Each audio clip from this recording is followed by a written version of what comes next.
ministre tunisien de l'enseignement supérieur et de la recherche scientifique, cher Monsieur Exinso, directeur général de Huawei Tunisie, mesdames et messieurs, bonjour.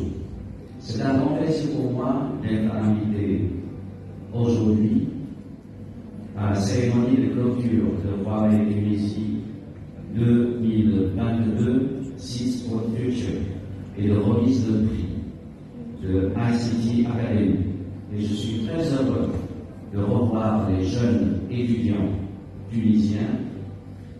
Je vois en vous un avenir meilleur pour la Tunisie. Je tiens à féliciter chaleureusement les étudiants qui ont réussi et obtenu d'excellents résultats et à recevoir et à remercier sincèrement le ministère de l'enseignement supérieur et de la recherche scientifique tunisien et les universités partenaires pour leur soutien indéfectible qu'ils ont bien voulu accorder à cette élément.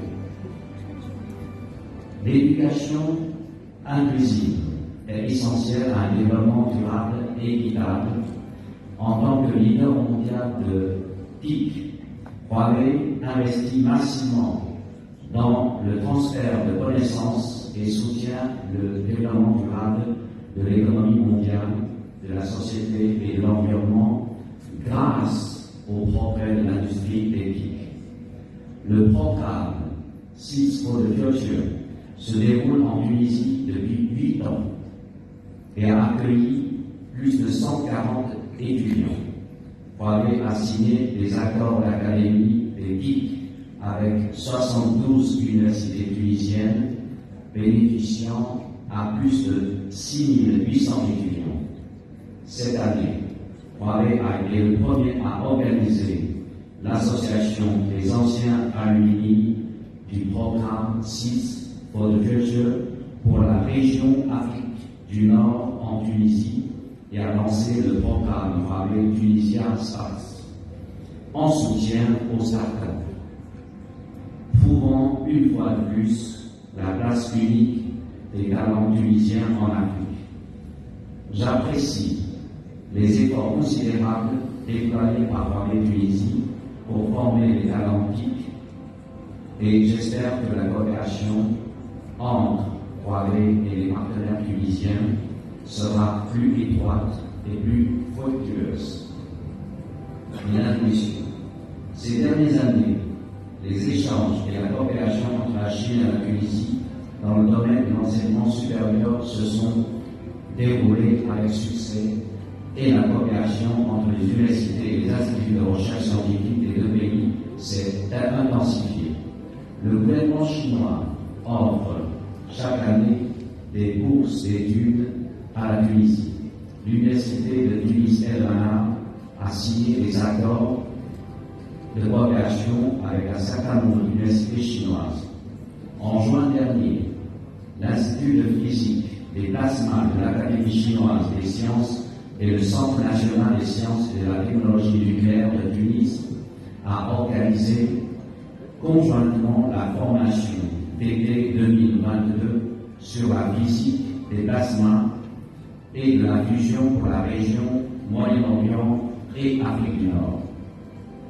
La science et la technologie sont la première force productive, les talents sont la première ressource et l'innovation est la première force motrice. La Chine et la Tunisie reconnaissent que l'éducation, la science, la technologie et les talents ont une place stratégique et fondamentale dans la modernisation de la nation. Le 20e congrès national du Parti communiste chinois qui vient d'être achevé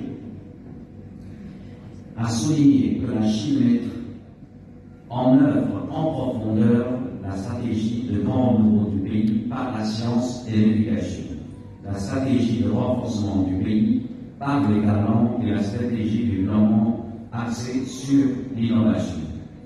Tout en réalisant son propre développement, la Chine continuera d'élargir ses échanges et sa coopération scientifique et technologique avec les pays en développement en particulier pour les aider à améliorer leurs compétences numériques et leurs capacités d'innovation. La Chine est prête à saisir l'occasion de mettre en œuvre conjointement l'initiative de développement global pour intensifier les consultations avec la Tunisie afin de promouvoir l'achèvement rapide du projet du centre de supercalcul. Nous souhaitons la bienvenue à la Tunisie pour rejoindre l'Alliance mondiale pour l'éducation numérique afin de renforcer la coopération dans le domaine de l'éducation numérique et de promouvoir la transformation numérique de l'éducation. Mesdames et messieurs, début décembre 2022, le premier sommet sino-arabe se tiendra en Arabie Saoudite. Ce sera un événement marquant dans l'histoire des relations sino-arabes. Afin de renforcer l'amitié et la compréhension mutuelle entre la Chine et la Tunisie et d'encourager les amis de tous les milieux à contribuer à l'amélioration de la qualité des relations sino-tunisiennes et sino-arabes, l'ambassade de Chine à Tunis organise en ce moment un concours d'essais et de cours de vidéo pour les amis tunisiens sur le thème « Construire une communauté de destin sino-arabe dans une nouvelle ère ». Soyez les bienvenus pour suivre le compte Facebook de l'ambassade et participer activement. Merci à tous.